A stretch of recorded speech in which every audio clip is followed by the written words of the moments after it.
there, my name is Dami Olanrewaju, and I'm greeting you from the city of opportunity, the city of gold, Johannesburg, South Africa.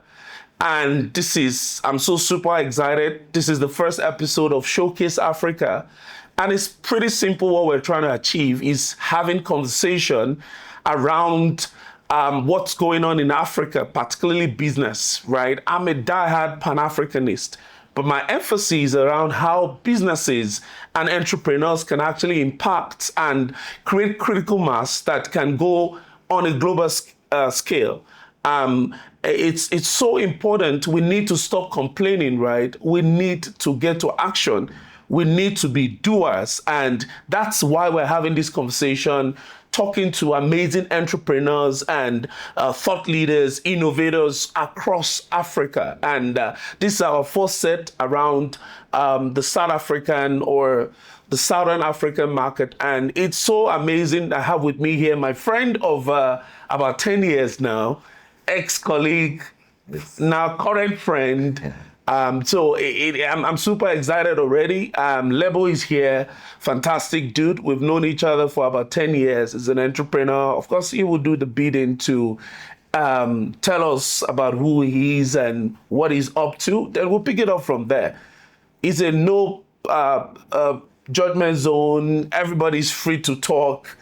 There are no correct or wrong conversation or answers to things. We just want to keep it plain and simple and just have conversation about Africa. Hopefully we're able to impact one or two people, to be able to gain that confidence and hope to understand that Africa, being the last frontier, is the best place to be right now in terms of opportunity, in terms of, creating impact and all of that. Welcome, Lebo. Thank you for coming through. I really appreciate it. Thank you, Dami. Thank you for the opportunity. It's been great. As you rightly said, we've been friends for years, worked together at a multinational company. Yeah. And so I just wanted to give you just big background of what I am and what I do. So full name is Lebogang Segole. I've got an outdoor advertising company called LSJ Media House. Yeah. We obviously just do outdoor advertising. We've got digital billboards and static billboards.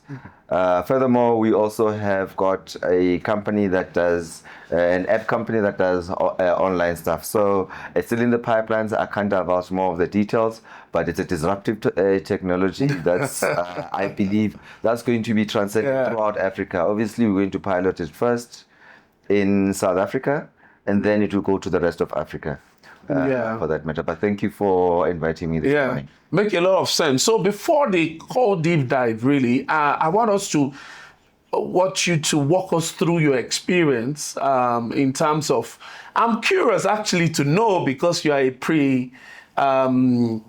independence baby. Yes. So how was it in that time? Did you really grow up to see some of those things being spoken about in terms of appetite and all of that? How did it go for you as a person? So I experienced apartheid as a child, but I did not understand it on what it was and the economic impact, so to speak, when I was still a child.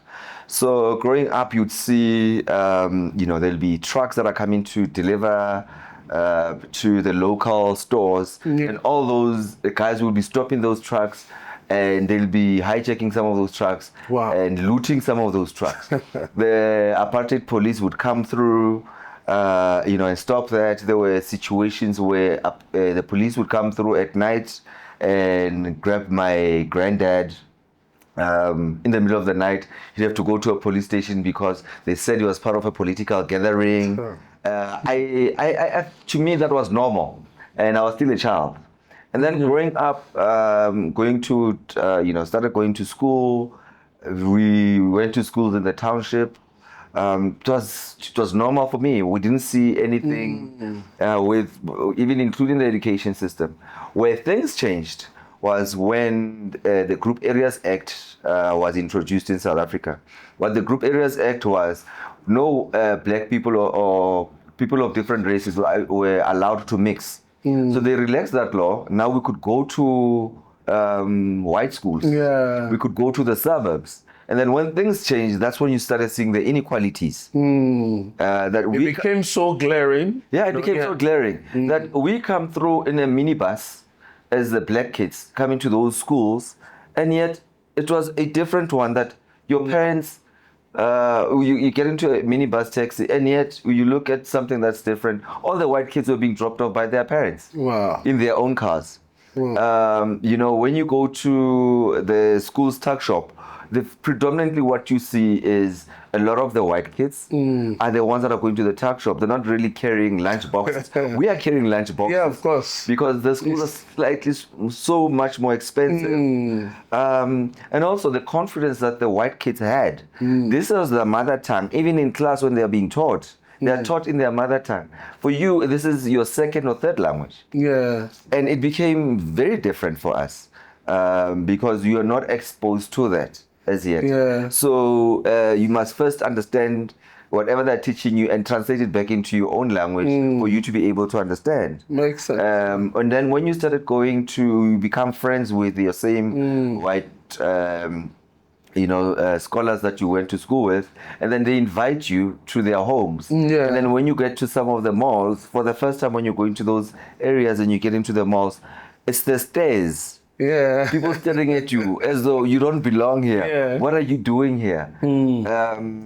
Because those areas were predominantly white. I get you. Yeah. But do you think that has pretty much changed now, or it's still more of the same? Yeah, there's change, but is the change drastic in terms of the psyche now of the children that you are now having? Has things really considerably changed generally in the country? And in terms of the impact, it's 30 years, 31 this year, post-apartheid. How has the country fared relative to, people now being self-confident, that self-discovery, self-purpose? Do you think that has changed much? Or do you think people are more disillusioned than they were then? What's your general view about that? So there's a lot of change, good change, and sometimes we've got bad things that happened before, but I'll get to obviously on the bad parts.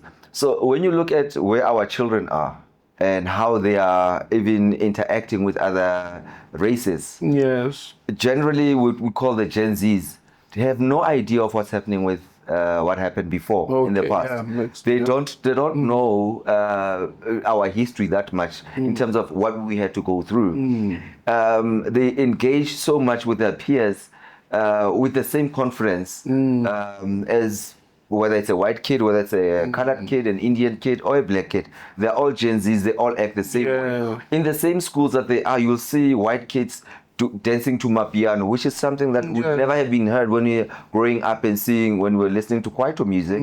We would never see black kids being able to do that, to be able to, white kids being able to dance to such genres, African genres for that matter. But that speaks to where we've been and how perceptions have changed for the good. There's certain things economically that have not changed. There's certain things that you're still finding that there is still a missing middle. There's certain where the government has done very good in the sense that they to create policies that make sure that people who are not earning, who are unemployed, they get a certain grant.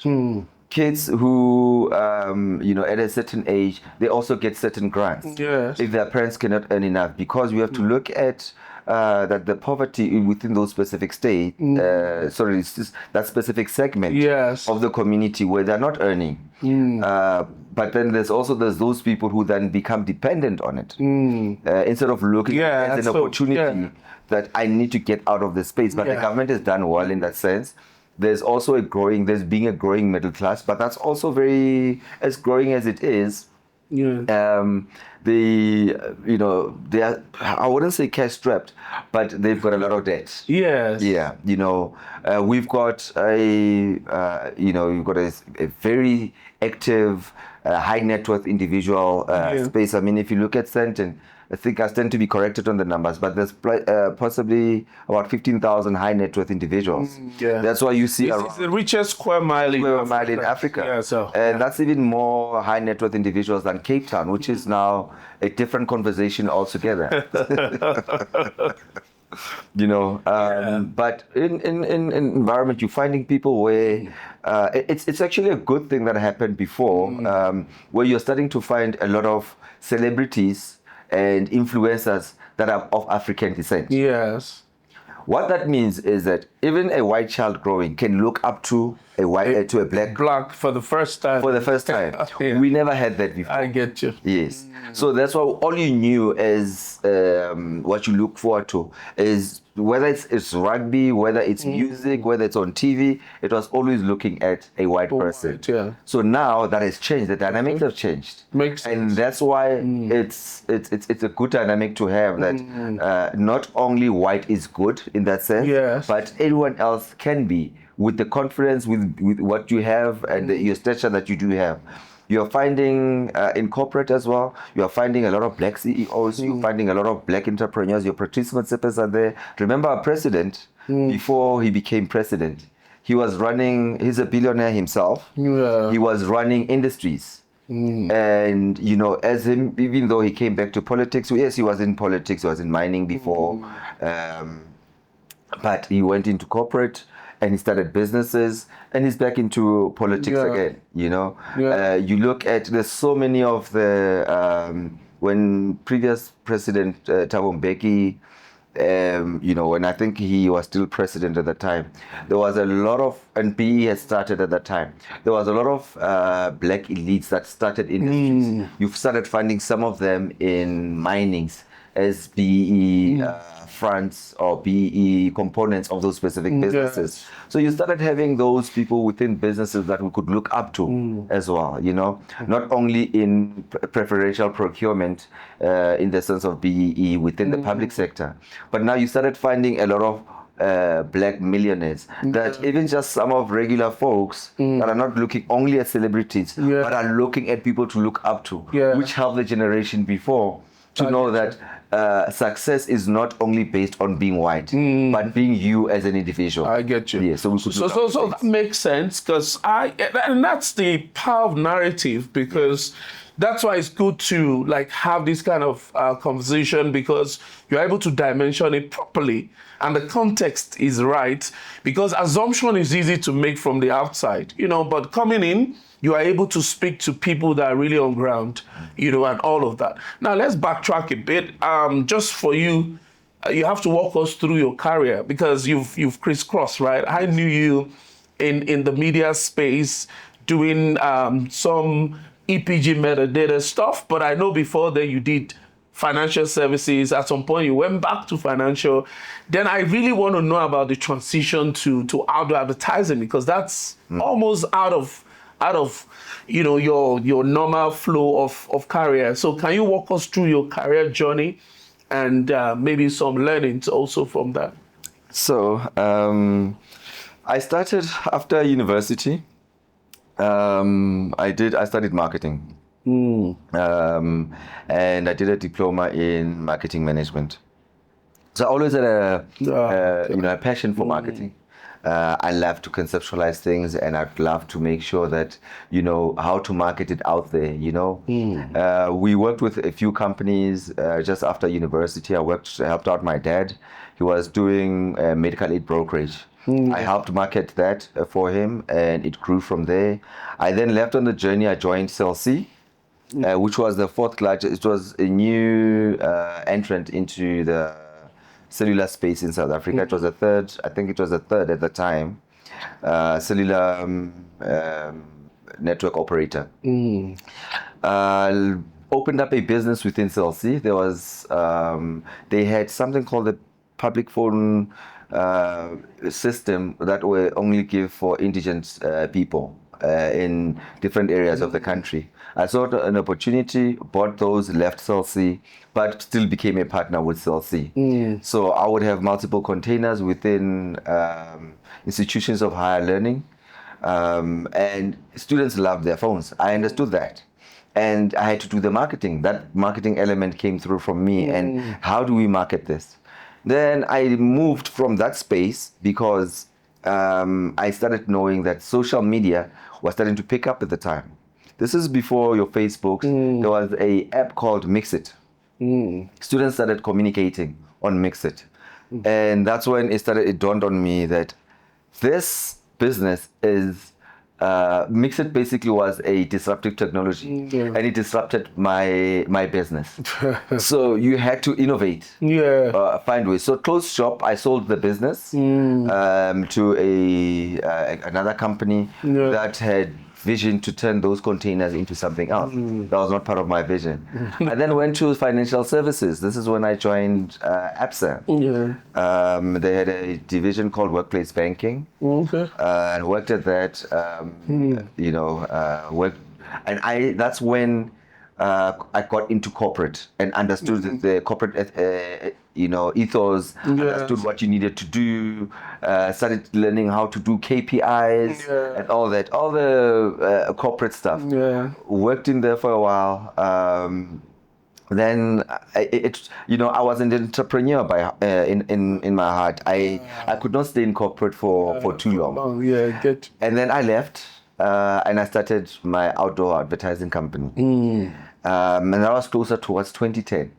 And you started and you started opening up, and you get loans from the banks, and you put up billboards. But unfortunately, what happened, we all learn from all those. They always say there's no failures but lessons learned. But at the time when I started my business, that's when there was a world recession between 2009 and 2010.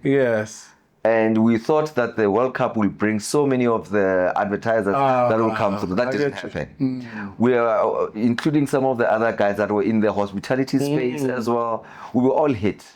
And when you've got loans that you've got to pay, and you've got kids as well, you've got a household that you've got to, you have to leave and go back to corporate. I get you. Which I went back to corporate with a tail between my legs.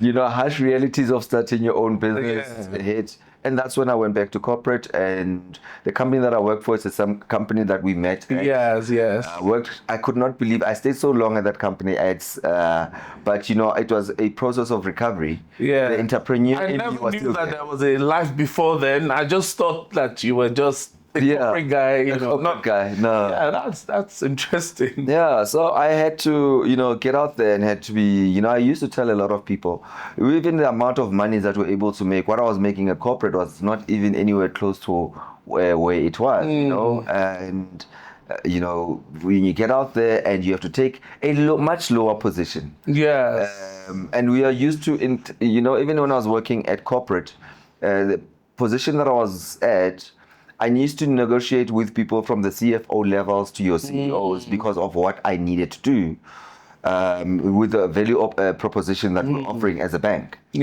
And even when I came through at my career, when I started my business, I was negotiating with people from the same people that I had. That's the level I was talking to, the companies that I was talking to as well.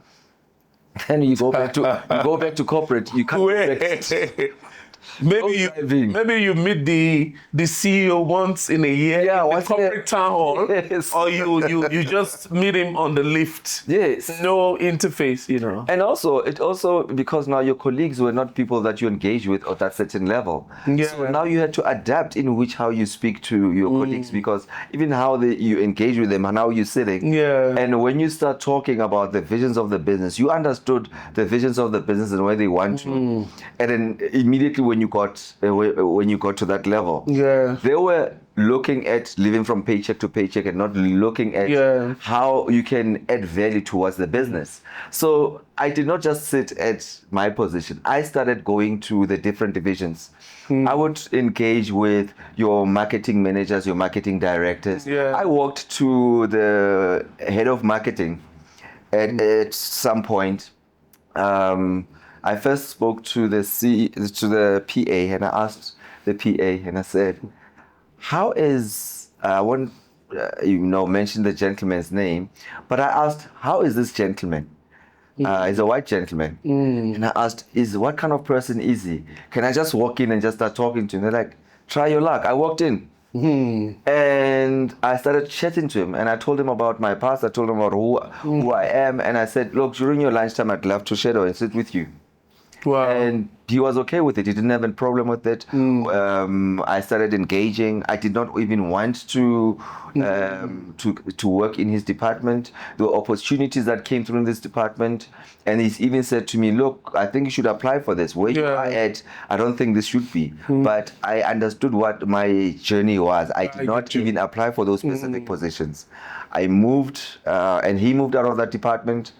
I moved to other spheres, broadcast technology division. Yeah.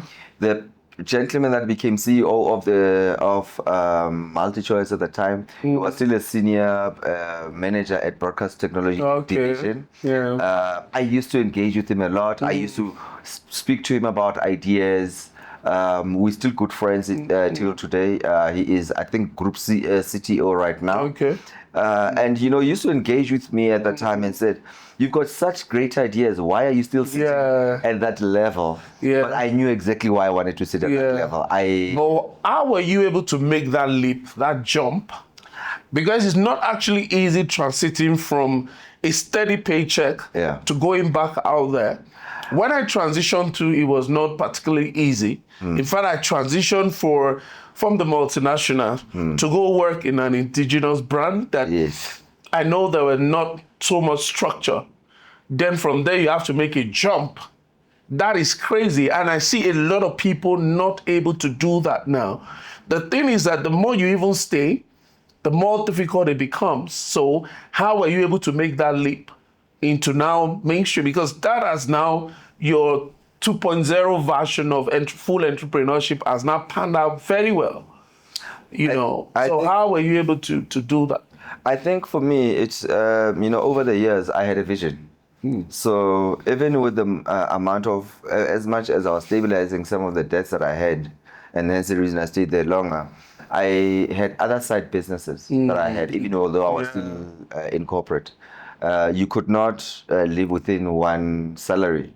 So I saved up enough money to make sure that by the time that I leave the business, I need to make sure that I've got a nice buffer. Yeah. And what I looked at is the work ethic that I gained from corporate. And I thought to myself, the same thing that I'll be able to put out for making money for another company, I'll be able to do that for myself. Yeah. So when I transitioned, I took that same ethos, and luckily I saved up enough money to make sure that I've got, should the business not be able to give me a salary for a certain portion, I'll still be able to live. But how much runway did you have? And how were you able to do that? Because so there's a theory around that, but in practice it's not easy. You have children, you have a wife, How are you able to save enough runway? Was there a structure to that? How did you get that? So, like as I said, I had a separate business that I was still working with. No, okay, that makes sense. Yeah, that helped with a lot of the savings. So the money that I made from that specific business, it was also an events business as well. The money that I saved. I mean, I was such a workaholic. It was a period of over 3 years that I did not even take a day off. Every Monday to Friday, I was doing MultiChoice work. Saturday and Sunday, I'm doing my work. My relationship with my kids, it's not that it suffered, but I did not have enough time. But they understood. I was with them in the evenings, but I would work. And the job that I was doing over the weekend would take me from, let's say, 6 a.m. in the morning, and then sometimes I'll still be there at 10 p.m. and I'm still working. And I think I got to a point where I thought I was going to get burnt out, but I saved up enough money because I had that vision. I am where I am right now, not by choice, but by circumstance. But my vision is still there, it's intact. Yeah. And I want to ensure that I still maintain that vision. And that's what helped me. That's what kept me going. When I saved up, and I could have bought a lot of fancy things, but I did not. I just made sure that I stayed true to the vision. Yeah. Because that's, for me, so for you, how do you think that people can develop that consistency?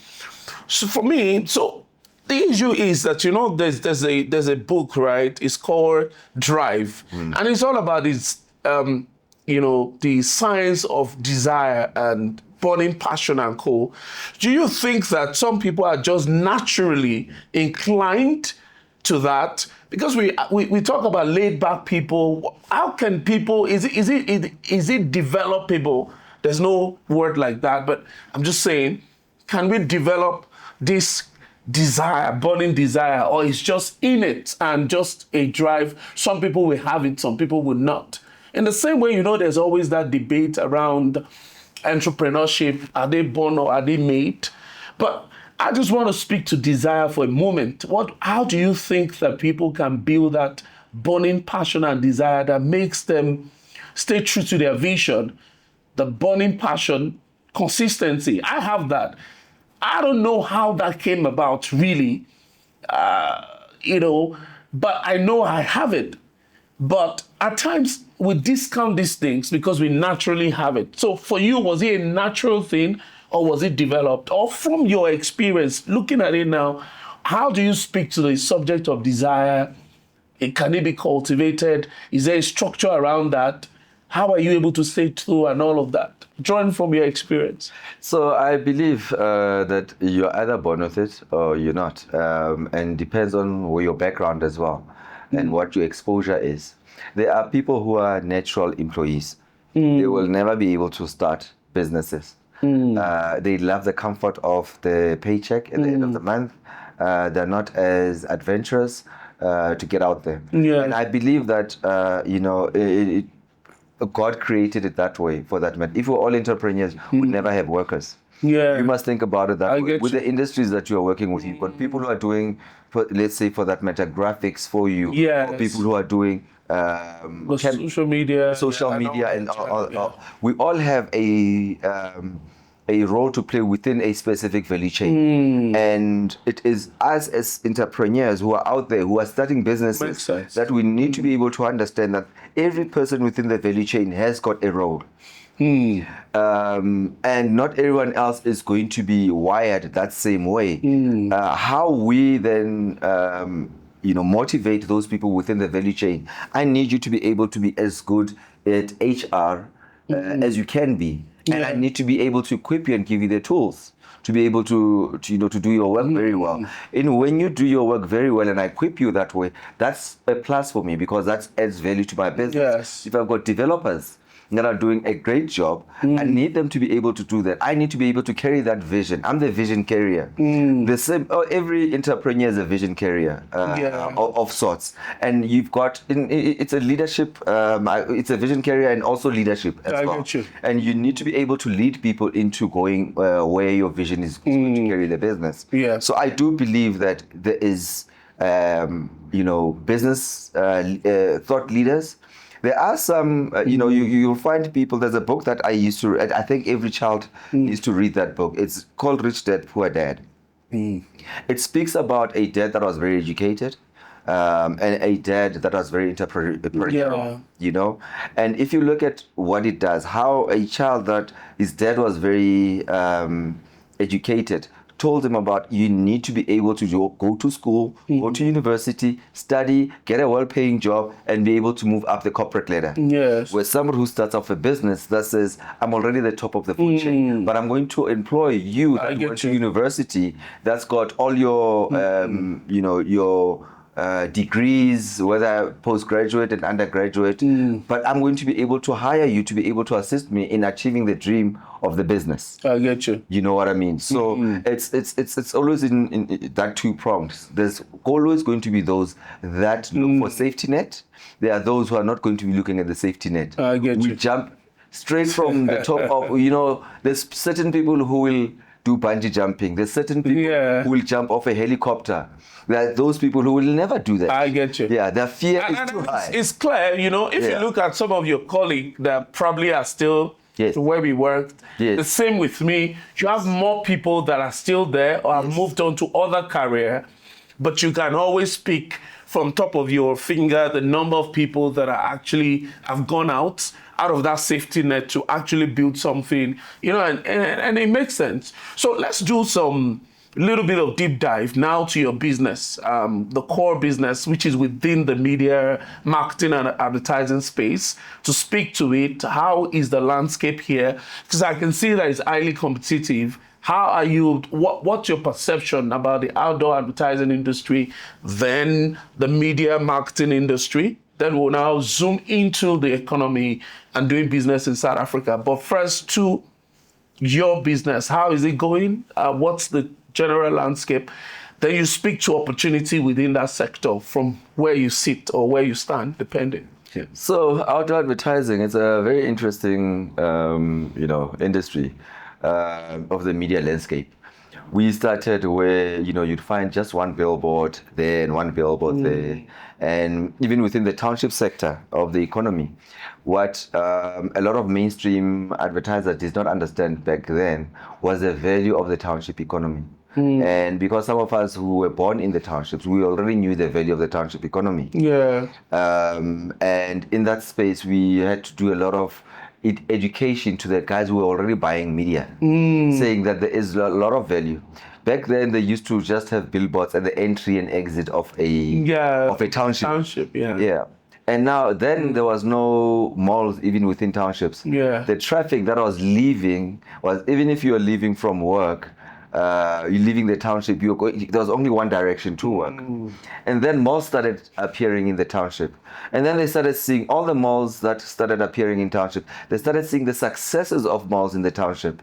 And then that's when it started, what we're educating of the guys that are buying media, saying, if there's so much economic activities and there's be so many malls within, where do you think this money comes from? We've been saying all along there is value in the township, but you do not want to advertise in the townships. Then obviously we move into that space started. We started putting a lot of billboards, and they started seeing the value. Within the media landscape, the side that came through, obviously digital billboards, and then we started getting there into digital billboard spaces. We're learning as and when. We've got 3D billboards coming through now, and there's new technologies that come through right now. We've got programmatic in the way that the billboards are being procured. You don't have to look at always sending your accounts managers to look and look at the briefs from different media agencies, but also importantly, we needed to innovate within that space. Back then, there was not a lot of online traction. Yes. But now, because what I call the second TV, which is your cell phone, this is what we consume and spend a lot of time on. And within that specific space, we needed to, that was our real competition within our own space.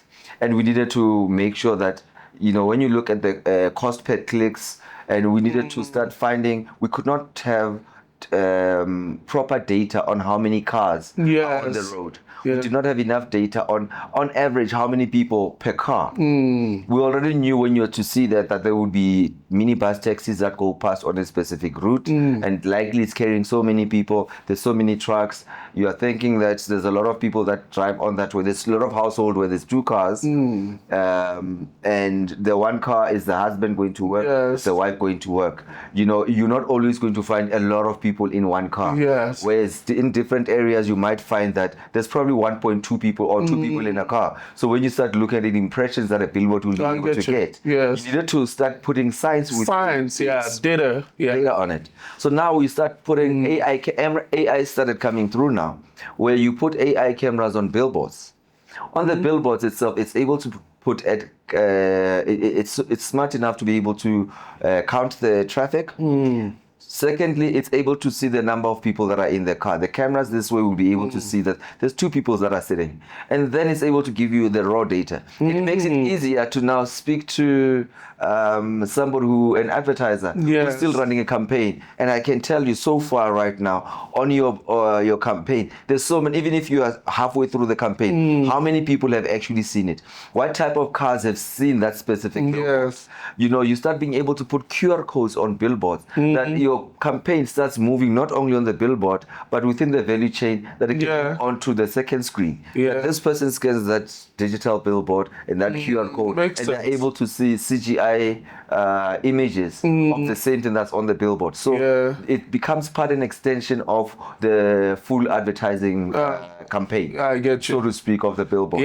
So even in our space right now, that's where we are. We always now in that forefront where we make sure that we innovate within our digital spaces. We've got big players within the space that are already in malls. But what helps with us is that as small billboard players within the space, we are agile.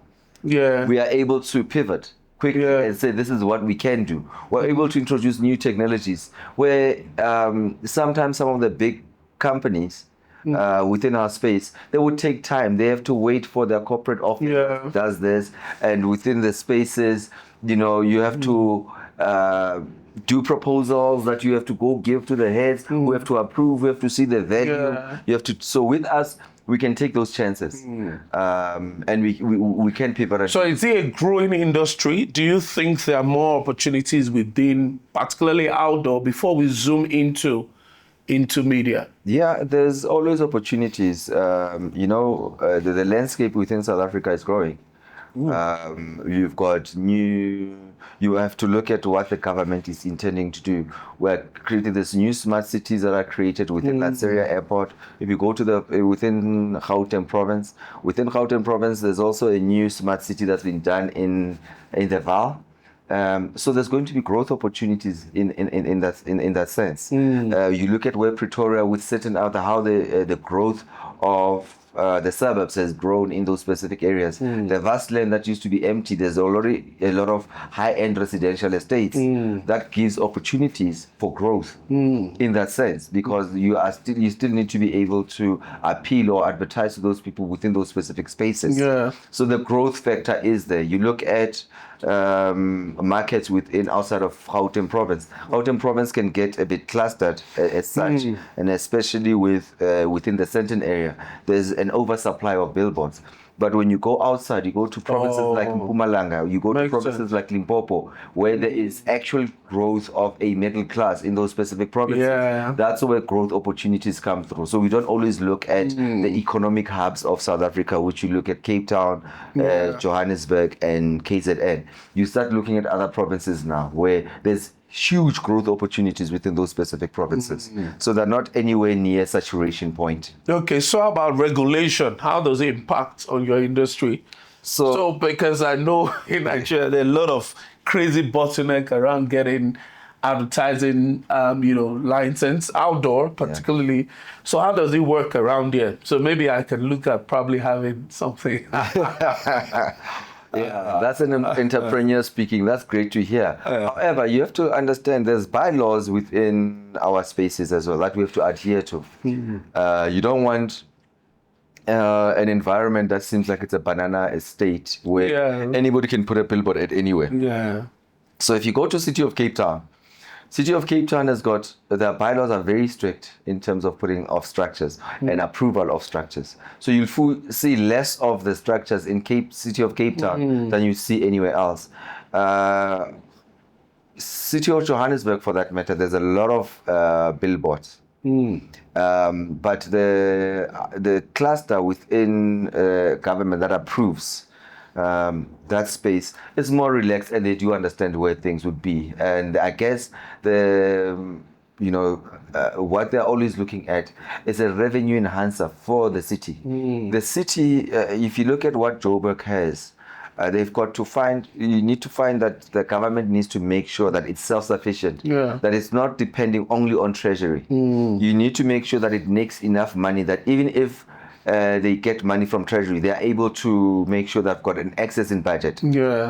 So some of these entities have to make sure that they create money for the city coffers. So that's why you're finding that they are more relaxed and they approve more of the billboards than you'll find other cities. If you go within certain other municipalities outside of Gauteng as a province, some of them don't even have bylaws. So they don't approve yet, but they take bylaws from, you have to actually educate some of them on bylaws. And they have to first promulgate them first before they can start approving. That's why you start seeing opportunities in those specific areas. Some municipalities don't have. So we have to introduce you. It's for you to be able to lobby to say, this is what's going to happen.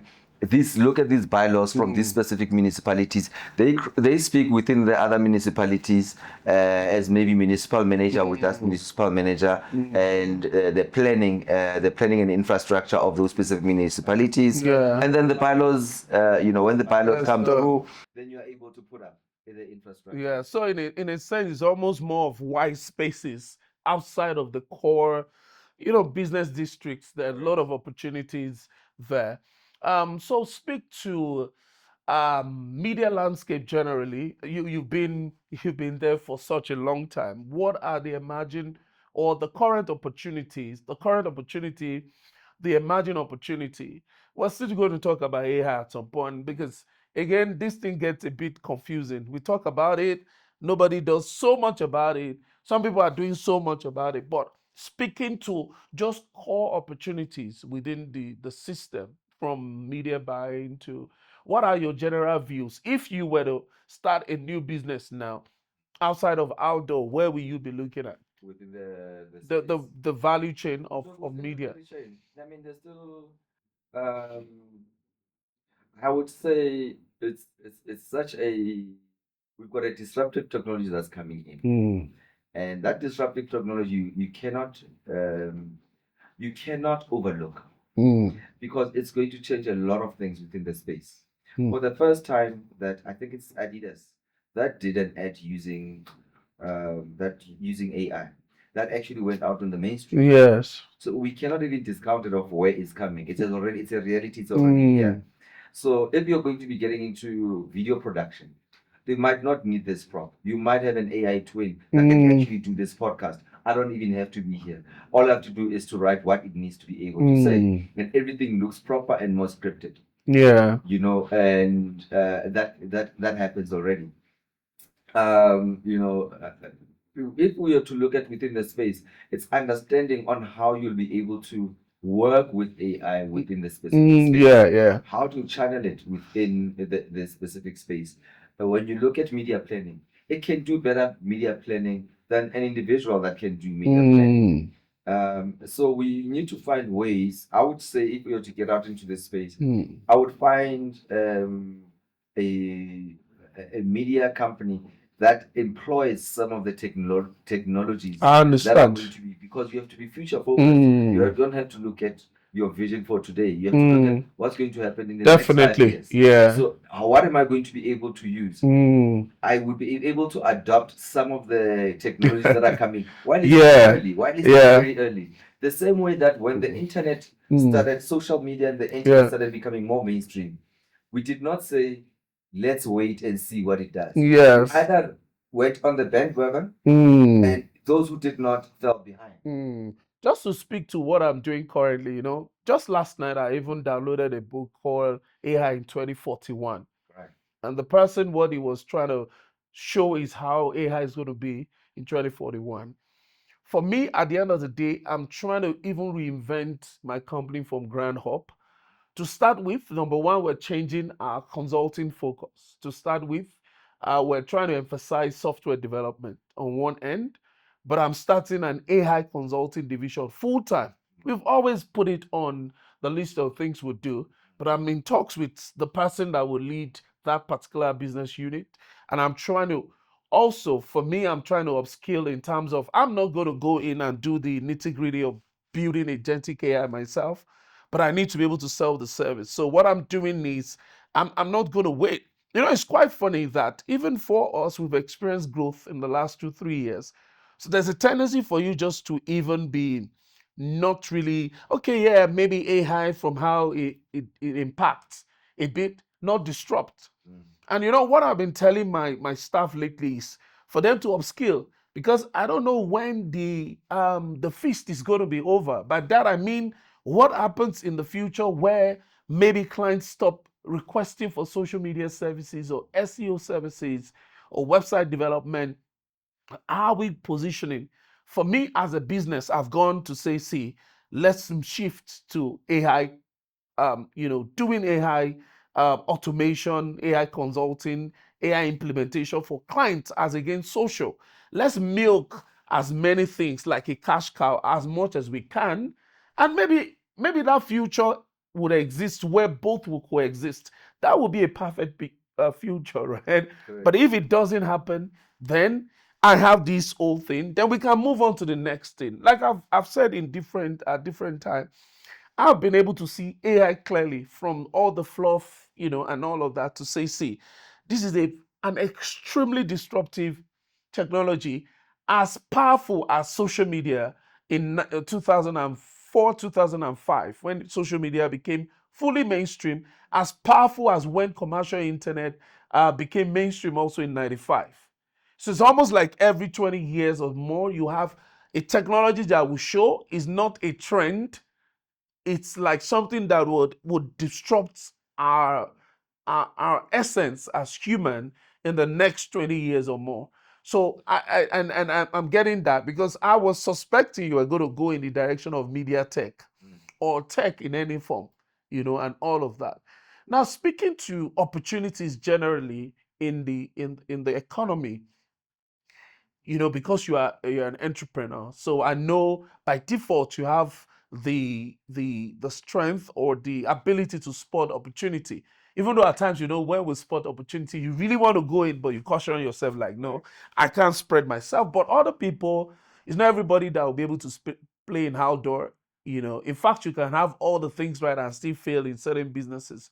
So let's zoom out into the economy to speak about opportunities that you think exist within the South African economy So I will and also, how people should navigate that. so I would say, just to end on a bit of what outdoor will be able to look at. So, or in my advertising landscape or marketing in general, is that when opportunities come through, you have to. It's the way in which that you need to look at the consumer. What do you think is going to be a pain point for the consumer? What is it that you think you can be able to, the advertiser needs to be able to look at? How do I make sure that I resolve that pain point for the consumer? So you need to work from the consumer backwards. Yeah. And not you developing something that you think is going to work for them. It's understanding what they need, making sure that you've got the necessary integration within your business Yes. to make sure that you can appeal to those specific consumers. Yeah. So even the type of technology that you need to involve within your business will speak from what the consumer says. Yeah. In that way, you're consumer centric. You're taking information from forward and taking it backwards. If you don't innovate, you're going to stay behind. Innovation does not mean you have to start something that is new. There's AI that automates a lot of other things. You have to look at what is already there and what is current, and how you're going to make sure that you don't disrupt, even if you disrupt or not disrupt, but you are staying relevant within your sphere. So when you speak about opportunities that happen in South Africa, there's so many opportunities. It's a land of opportunities. I'm scared actually, because I'm trying to navigate. It just depends on where you want to be able to look at the opportunities. Whether it's within the mining sector, whether it's within the retail sector, whether it's going to be, in my specific business, in outdoor advertising. There's so many opportunities. I think that you asked a question earlier.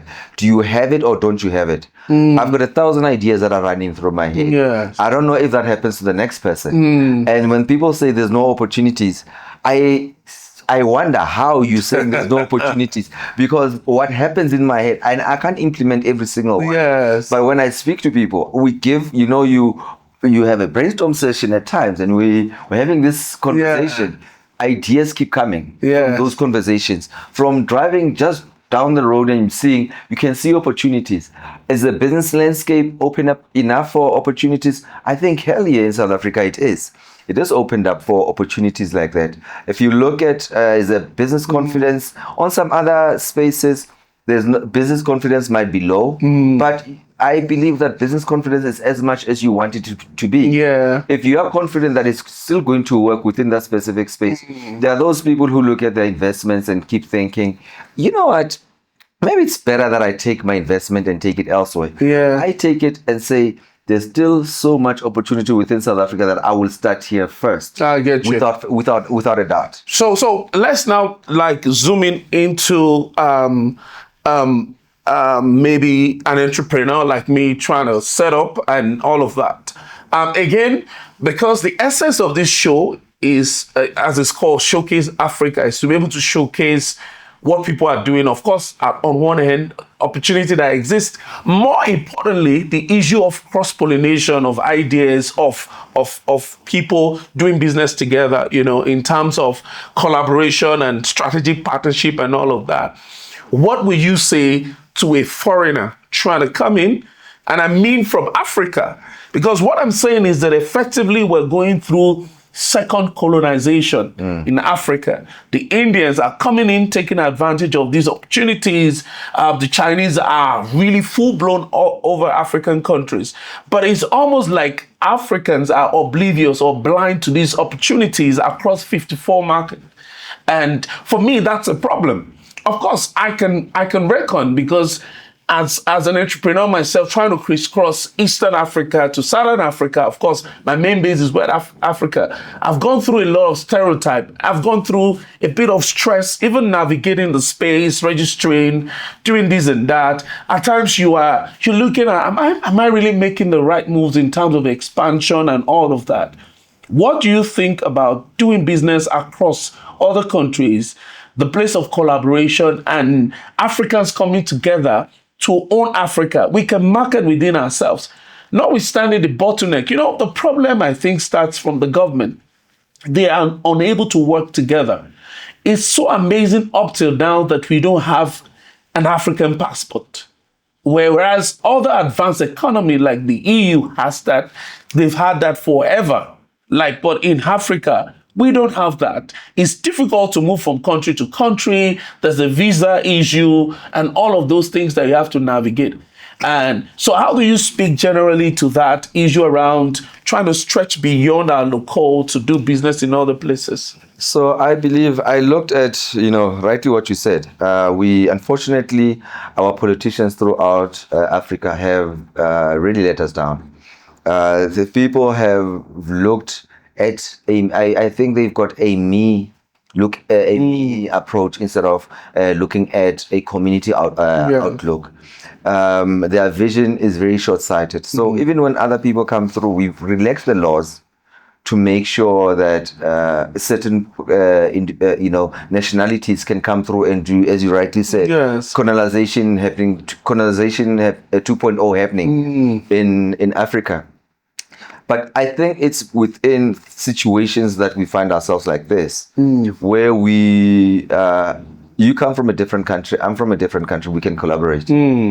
I always used to say, at the top, there is no jealousy, there is collaboration. Yes. And at the bottom, that's where you find a lot of the jealousy. Yeah. So the only way that this we're able to work with is to make sure that these conversations, let's use the platforms such as yours. Let's use the platforms where other people are talking within the different spaces in Africa and say, let's collaborate. Because if our politicians are not going to be working for us, we can't come back and 100 years later and try and blame other people. Yes. It's for us to be able to collaborate.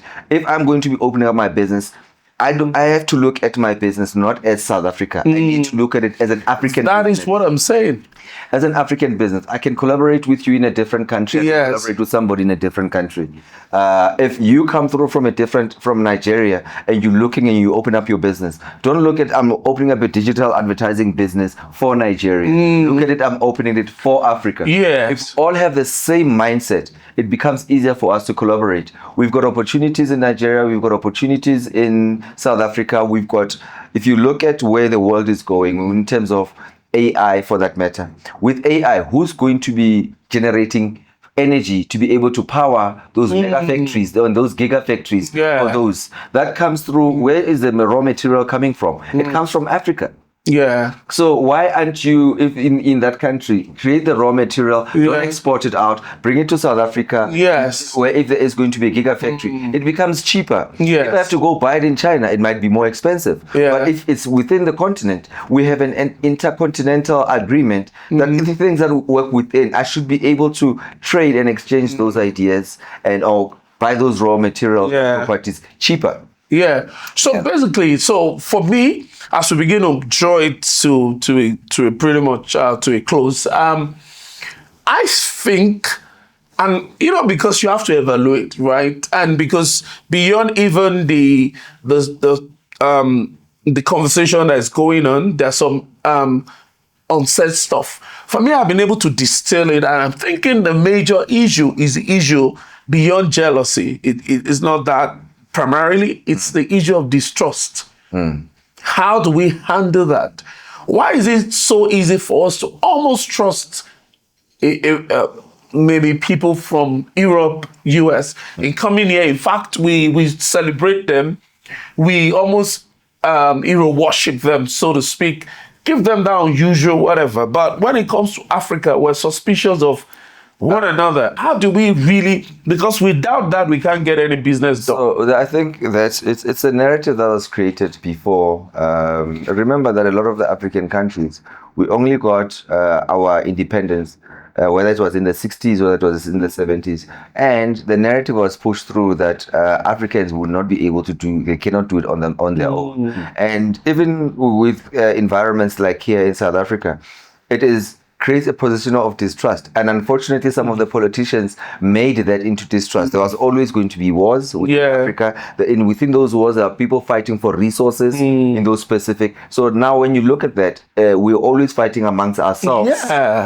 In our own country. Actually, yes. So if that creates, now imagine what that looks like. The rest of Europe, the rest of America became more stable. It became easier for you to be able to trust in that sense. So right now, with a lot of stability that are happening with a lot of other countries as well, that's when this is going to change, but it's not going to change overnight.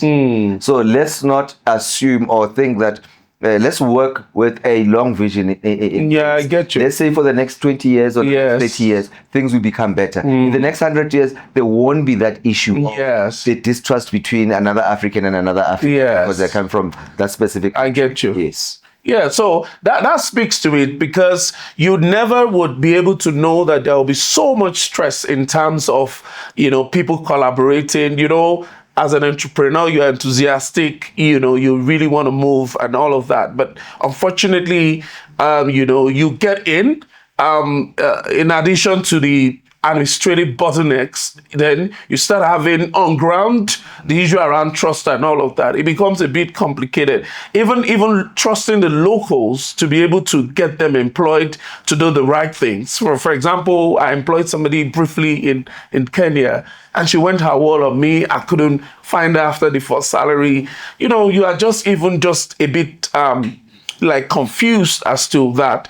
But I get it. I think at the end of the day, the summary is that we'll be able to get some of these things done. Thank you so much, Lebo, for coming through. I really appreciate. You have broken the ice. That's the first episode, guys, of the Showcase Africa, powered by Explore 360. We're a business expansion consulting firm, and all we're trying to do is to let us understand that beyond the tourism, beyond the landscape, which are beautiful, by the way, is that we have loads to offer in terms of business, in terms of entrepreneurship, in terms of innovation, in terms of growth. And there are a lot of people within Africa that are pushing the boundary, reconstructing the narrative and all of that. And one of such is Lebo, doing well in the advertising space, in the media landscape. Thank you for coming through. I know it's a busy Thursday, but it's been a great conversation, and we look forward to having you again subsequently and all of that. Thank you, guys. This is what we have for you on the first episode of Showcase Africa, brought to you by Expo 360. I want you to follow us across all our social media platforms being displayed on the screen. Till another one, I'll catch you.